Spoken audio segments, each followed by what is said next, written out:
Welcome. On today's video, we're going to talk about how to gain control of your day.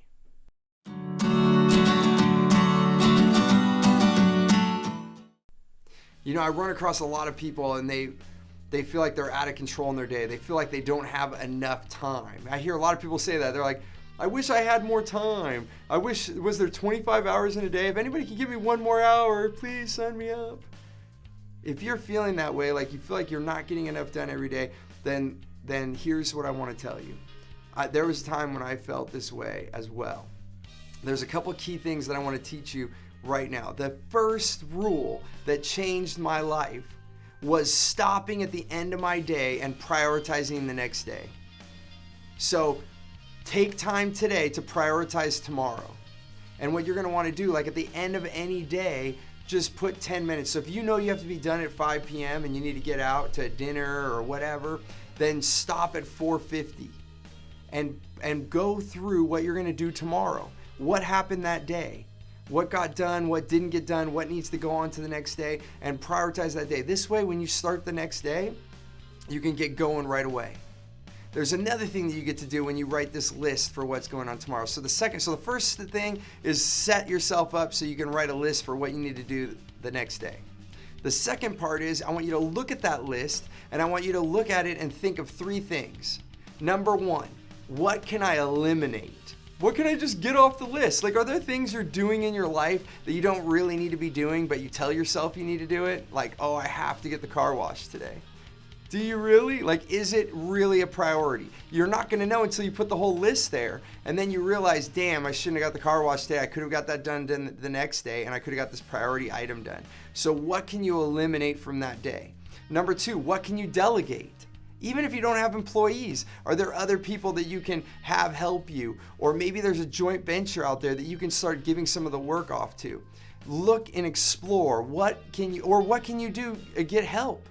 You know, I've met some of my clients that have come to me, they're making good money and they're not hiring people to take the little things off their plate, like someone else cleaning your house, someone else mowing your yard or washing your car. If you're doing some of those things yourself and you're making good money, then you need to ask yourself, do I make more money when I work than if I were to hire myself for cleaning the car?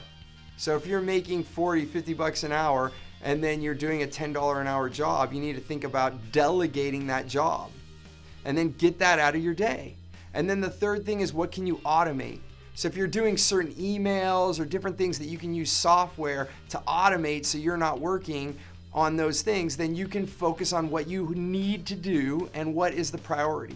So those three things again are eliminate, delegate, automate. So I look and I scrutinize every day at the end of the day, what can I eliminate, what can I delegate, and what can I automate?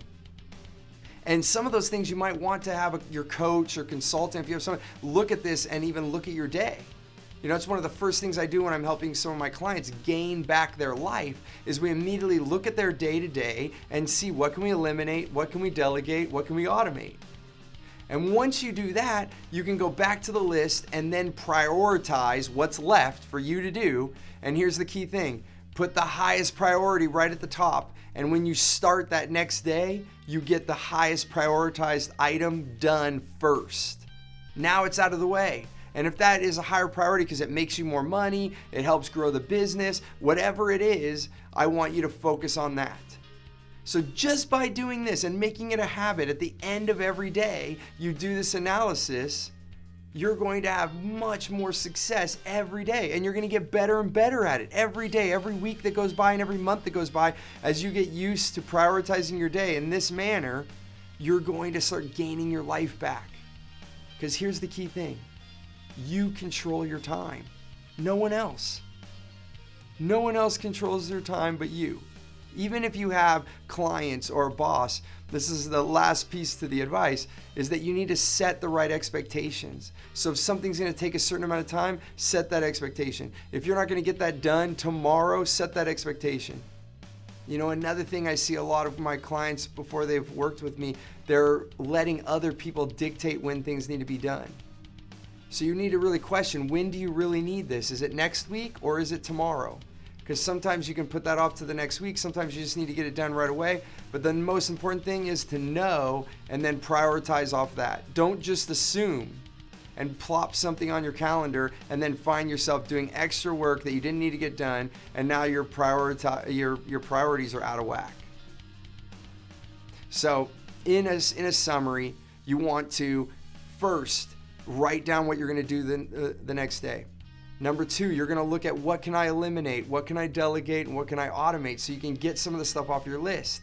Then relook at the list again and prioritize that even further so you get the highest priority thing done right away on the next day.